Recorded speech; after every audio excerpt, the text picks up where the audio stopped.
Halo teman-teman semua, perkenalkan kami dari kelas Fisiologi Biota Lauta akan menjelaskan mengenai materi pergerakan migrasi penyu belimbing atau Dermuchelis coriacea dengan anggota kami, saya Anisha Runisa. Nama saya Azahra. Hai, aku Monica Salsabila. Outline dari presentasi kami yaitu pendahuluan, ekologi habitat, persebaran, pergerakan, perilaku, waktu migrasi, tujuan migrasi, hal-hal yang mempengaruhi migrasi, dan jalur migrasi. Penyu belimbing atau Litterbeck turtle dengan nama ilmiah Dermuchelis coriacea adalah sejenis penyu raksasa dan merupakan satu-satunya jenis dari suku Dermocelidae yang masih hidup hingga saat ini. Penyu ini merupakan penyu terbesar di dunia dan juga merupakan kelas reptil terbesar keempat di dunia setelah 3 jenis buaya. Penyu ini mudah diidentifikasi karena keunikannya, yaitu memiliki karapas yang berbentuk seperti garis-garis buah belimbing seperti namanya. Karapas penyu ini tidak ditutupi oleh tulang, tetapi hanya ditutupi oleh kulit dan daging berminyak, membuat penyu belimbing ini menjadi satu-satunya jenis penyu yang tidak memiliki cangkang atau tempurung atau karapas yang keras. Penyu belimbing bergerak sangat lambat di daratan, namun akan menjadi sangat cepat ketika berenang hingga dapat mencapai kecepatan 35 km per jam. Penyu ini bisa menyelam hingga kedalaman lebih dari 1000 meter, jauh lebih dalam daripada penyu laut lainnya. Saat ini, keberadaan penyu belimbing sangat langka dengan status IUCN sebagai rentan atau vulnerable, serta banyak subpopulasinya seperti di Pasifik dan Atlantik Barat Daya yang berstatus terancam punah atau critically endangered. Di Indonesia sendiri, penyu ini merupakan hewan yang dilindungi dan tidak boleh diburu sejak tahun 1987 berdasarkan Keputusan Menteri Nomor 37/KPTS/UM/5/1987. Untuk ekologi habitatnya, penyu belimbing umumnya menghabiskan sebagian besar hidupnya di lautan terbuka dan hanya muncul ke daratan pada saat akan bertelur.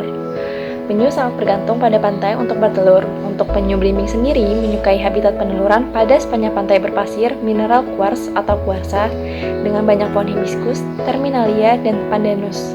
Penyu ini akan membuat sarang dengan jarak lebih dari 2-5 meter antara sarang yang asli dengan yang palsu. Oleh karena itu, beberapa ancaman seperti kenaikan permukaan laut, pembangunan pantai yang tidak terkendali, dan aktivitas manusia lainnya telah secara langsung menghancurkan atau mengganggu pantai-pantai peneluran penyu di seluruh dunia. Terumbu karang dan padang lamun sebagai tempat mencari makan penyu pun juga rusak dan hancur akibat aktivitas di daratan. Untuk persebarannya, penyu belimbing menyebar sangat luas di dunia. Penyu ini dapat dijumpai di perairan tropis, subtropis, dan infratropis di Samudra Hindia, Samudra Pasifik, dan Samudra Atlantik. Persebaran populasi penyu ini paling besar terdapat di seluruh perairan tropis Indo-Australia. Di Indonesia, penyu belimbing dapat dijumpai di daerah Kepala Burung dan Pantai Jambursa Medi di Papua, serta di daerah Maluku, Sulawesi, Nusa Tenggara Barat, Bali, Jawa Timur, dan Jawa Barat. Selanjutnya, kami akan membahas mengenai pergerakan penyu belimbing. Penyu belimbing memiliki kemampuan untuk menyelam hingga ke kedalaman 1200 meter dan merupakan jenis penyu yang memiliki rentang geografis terluas karena dapat bermigrasi dengan jarak hingga ribuan mil di seluruh dunia. Kemampuan ini didukung oleh ciri morfologis penyu belimbing, yaitu cangkang yang semi-fleksibel, sirip yang panjang dan kuat, serta adanya ridges pada karapaks. Cangkang yang fleksibel. Tidak seperti jenis penyu lainnya yang memiliki cangkang keras dari keratin, penyu belimbing memiliki karapaks semi-fleksibel yang ditutupi oleh kulit kasar dengan lapisan lilin. Struktur ini membantu kompresi atau penurunan volume paru-paru untuk mengatasi tekanan hidrostatis ketika menyelam hingga ke kedalaman di atas 1000 meter. Sirip yang panjang dan kuat. Sirip yang menyerupai kayu dan relatif berukuran lebih panjang secara proporsional terhadap tubuhnya menjadikan penyu belimbing perenang yang kuat, sehingga dapat bermigrasi dengan jarak yang sangat jauh. 7 longitudinal ridges atau quills pada karapaks. Penyu belimbing memiliki longitudinal ridges yang berperan untuk mengurangi gaya hambat dan membantu pergerakan penyu berenang ke arah atas. V-shape diving. V-shape diving merupakan pola penyelaman yang khas dilakukan oleh penyu belimbing dewasa ketika mencari makan atau melakukan transit. Peran longitudinal ridges pada karapaks terhadap pola V-shape diving diantaranya: yang pertama, mengurangi gaya hambat ketika penyu dewasa berenang menuju ke kedalaman dengan mengatur aliran pada bagian belakang tubuh. Yang kedua, menambah gaya angkat untuk membantu penyu berenang kembali ke arah atas dengan mengatur aliran di bagian depan tubuh. Penyu belimbing yang baru menetas, Regis membantu meningkatkan kecepatan renang dengan menurunkan gaya hambat. Sebagian besar penyu belimbing memilih untuk hidup di laut lepas. Namun, beberapa individu secara musiman pergi ke landas kontinen dan menetap di dekat pantai selama beberapa bulan. Di laut lepas, perilaku dan kesuksesan penyu belimbing dalam mencari makan bergantung pada arus, zona upwelling, dan zona downwelling. Landas kontinen merupakan daerah produktif tempat terjadinya peningkatan populasi plankton secara musiman, peningkatan populasi spesies Scyphozoa, dan agregasi organisme gelatinous. Penyu belimbing pergi ke daerah temperate untuk mencari makan pada musim-musim tertentu dan kembali ke daerah subtropis dan tropis untuk bertelur. Penyu belimbing memilih habitat di daerah perairan temperate untuk mencari makan. Hal ini disebabkan karena pada musim panas di wilayah temperate terjadi peningkatan populasi tertinggi gelatinous zooplankton. Yang kedua, spesies Scyphozoa juga banyak ditemukan di perairan temperate yang memiliki suhu lebih dingin. Di daerah temperate, penyu belimbing berenang secara lambat, sinusoidal dengan durasi menyelam yang singkat, pada kedalaman yang dangkal. Penyu belimbing memilih habitat di perairan tropis dan subtropis untuk membangun sarang dan bertelur. Penyu betina bertelur di malam hari dan menghasilkan sekitar 100 butir telur yang akan menetas dalam waktu 2 bulan. Penyu betina memiliki kecenderungan untuk bertelur di tempat yang sama ketika ia dilahirkan. Di daerah tropis, penyu belimbing berenang dengan durasi menyelam yang panjang pada kedalaman yang sangat dalam. Penyu belimbing menetap di perairan temperate pada musim panas dan awal musim gugur, lalu bermigrasi ke daerah tropis dan subtropis pada akhir musim gugur, musim dingin, dan musim semi. Kemudian ada tujuan dari migrasi, jadi penyu belimbing ini kan merupakan salah satu hewan yang bermigrasi terpanjang atau terluas melebihi penyu jenis lainnya. Nah, mereka ini pernah ditemukan telah bermigrasi lebih dari 4.831 km atau sekitar 300 mil dari pantai basah mereka. Tujuan dari bermigrasi dia ini diantaranya itu bertelur, melakukan perkawinan, dan mencari makan. Penyu betina yang sudah melakukan perkawinan akan mengeluarkan telurnya di pantai bersarang mereka dan kembali bermigrasi kembali ke ruaya pakannya masing-masing. Selanjutnya ada hal yang dapat mempengaruhi migrasi penyu belimbing. Jadi migrasi ini dapat berubah karena beberapa faktor, di antaranya itu yang pertama ada kenaikan permukaan air laut. Nah, kenaikan permukaan air laut ini dapat disebabkan oleh 2 faktor utama. Yang pertama itu ada ekspansi termal atau air yang menghangat dan mengembang, dan yang kedua adalah kontribusi lapisan es seperti dari gletser atau air laut karena meningkatnya pencairan. Dan yang kedua itu ada arus laut.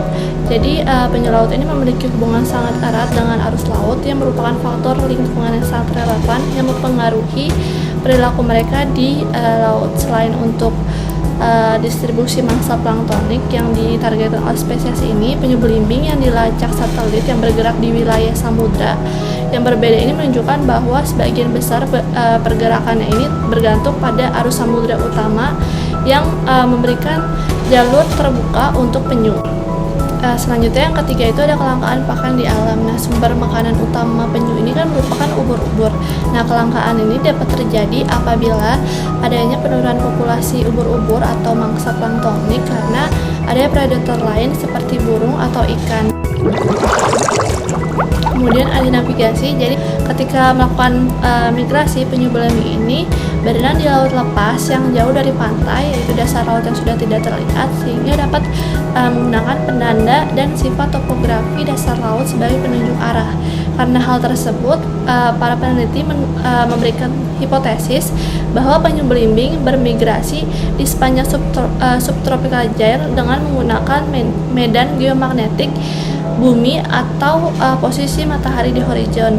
Kemudian di sini ada dua navigasi yang dipakai yang dilakukan oleh penyu.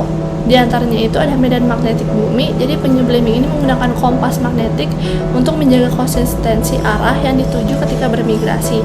Nah, orientasi penyu belimbing konsisten saat di siang maupun malam hari, sehingga dapat diketahui bahwa kemampuan ini tidak dipengaruhi oleh keberadaan cahaya. Dan yang kedua itu ada posisi matahari. Jadi penyu belimbing menggunakan arah dengan menggunakan sistem waktu dari circadian clock dan posisi matahari. Nah, penyu belimbing ini juga lebih banyak berenang di permukaan laut ketika siang hari untuk memanfaatkan posisi matahari sebagai acuan arah. Kemudian untuk jalur migrasi, jadi penyu belimbing ini diketahui memiliki kisaran pergerakan yang sangat luas dibandingkan dengan reptil lautan lainnya, yaitu telah terbukti bermigrasi melintasi Samudra Pasifik maupun Atlantik. Penyu belimbing ini dapat bermigrasi lebih dari 4.831 km atau sekitar 300 mil dari pantai bersarang mereka dengan kecepatan inti hingga 7,2 km per jam. Jadi ada studi yang dilakukan terhadap 9 ekor penyu belimbing yang pasca bertelurnya ini di pantai peneluran Jambus Bamedi ini menunjukkan bahwa penyu-penyu tersebut bergerak menuju ke perairan yang tropis, yaitu ke perairan Filipina, Malaysia, dan perairan di Jepang hingga menyeberangi ekuatorial Pasifik ke perairan hangat di Amerika Utara. Kemudian untuk keterangan pada gambar yang ada di samping, jadi lintasan satelit telemetrik untuk 6 penyu belimbing pasca bertelur, jadi dia bergerak ke arah utara atau timur laut dari Jambus Bamedi Indonesia. Kemudian untuk lingkaran hitamnya itu menunjukkan lintasan bulanan mereka, sedangkan untuk lingkaran besar kosong ini menunjukkan lintasan transmisi terakhir mereka. Selanjutnya untuk gambar yang kedua pada jalur migrasi, di sini lintasan satelit telemetri untuk ketiga penyu sisanya. Ini pasca bertelur mereka bergerak ke arah barat dari Jambus Bamedi, dan untuk lingkaran warna hitam ini menunjukkan keterangan adanya lintasan bulanan mereka, sedangkan untuk lintasan transmisi lokasi terakhir mereka ini ditandai dengan lingkaran besar yang kosong. Pada gambar ini menunjukkan bahwa penyu belimbing yang menyeberangi Samudra Pasifik tiba di perairan Oregon, USA pada bulan Agustus saat tingginya agregasi ubur-ubur, yang menunjukkan bahwa tujuan migrasi ini berhubungan dengan tersedianya sumber pakan dan hubungan langsung antara lokasi peneluran Pasifik Barat dan ruaya pakan di timur laut Pasifik, yang menegaskan konklusi mengenai struktur stok genetik. Sekian dari kelompok kami, kurang lebihnya mohon maaf. Terima kasih.